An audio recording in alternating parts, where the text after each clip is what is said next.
बच्चों, कैसे हैं आप सभी। आज यहाँ पर मैं क्लास 12 की अकाउंटिंग पढ़ा रही हूँ, जिसका chapter 2 accounting for partnership firm में आपको बताने वाली हूँ। उसी चैप्टर का एक टॉपिक रेम्यूनरेशन टू पार्टनर्स का कैलकुलेशन किस तरह से किया जाता है, आज मेरे इस वीडियो में आपको मैं बताऊंगी।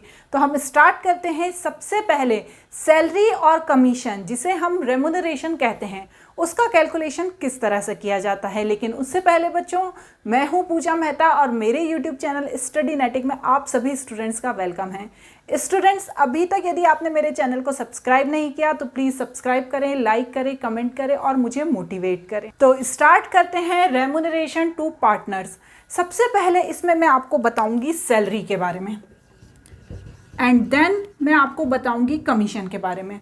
सैलरी की कैलकुलेशन कैसे की जाती है। जैसा कि हम जानते हैं कि यदि पार्टनरशिप डीड तैयार हुई है तो वहाँ पर ये मेंशन होता है कि किस पार्टनर को कितनी सैलरी दी जाएगी।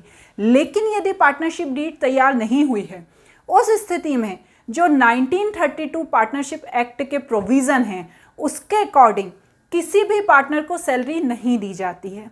तो यदि हमें ये ध्यान में रखना होगा, ये क्वेश्चन में आएगा कि यदि पार्टनरशिप डीड के अकॉर्डिंग फिक्स्ड है कि हमें 5%, 10% सैलरी अपने पार्टनर्स को देनी है, तो पार्टनर्स को सैलरी दी जाएगी। लेकिन यदि कुछ भी नहीं लिखा हुआ है, कोई पार्टनरशिप डीड तैयार ही नहीं हुई है, तो प्रोविज़न के अकॉर्डिंग किसी भी पार्टनर को कोई सैलरी नहीं दी जाएगी।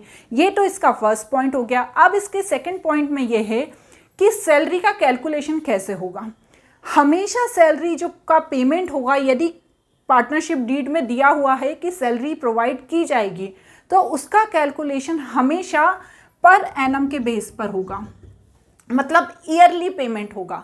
यदि आपको दिया हुआ है क्वेश्चन में कि उसे 2000 रुपये महीने की सैलरी प्रोवाइड होती है पार्टनर को, तो आपको क्या करना है, 2000 × 12 और फिर आपको 24,000 करके आपके आंसर में लिखना है। मतलब आपको मंथली सैलरी नहीं बतानी है, आपको ईयरली सैलरी बतानी है। इस तरह से सैलरी का कैलकुलेशन बच्चों बहुत ही ज़्यादा इजी होता है। अब हम नेक्स्ट समझते हैं कि कमीशन का कैलकुलेशन कैसे किया जाता है। यहाँ पर ये दो फॉर्मूले लिखे हैं मैंने कमीशन को डिस्ट्रीब्यूट करने के। यहाँ पर मैंने दो फॉर्मूले लिखे हैं कमीशन को कैलकुलेट करने के।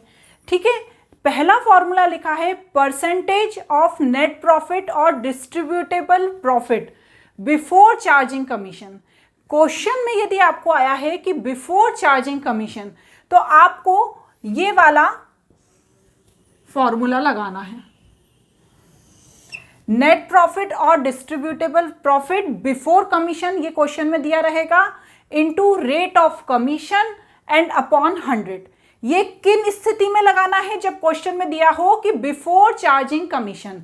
लेकिन यदि क्वेश्चन में दिया है कि परसेंटेज आफ्टर चार्जिंग कमीशन, मतलब बाद का कमीशन बताओ, तो उस स्थिति में हमें ये वाला फॉर्मूला लगाना है।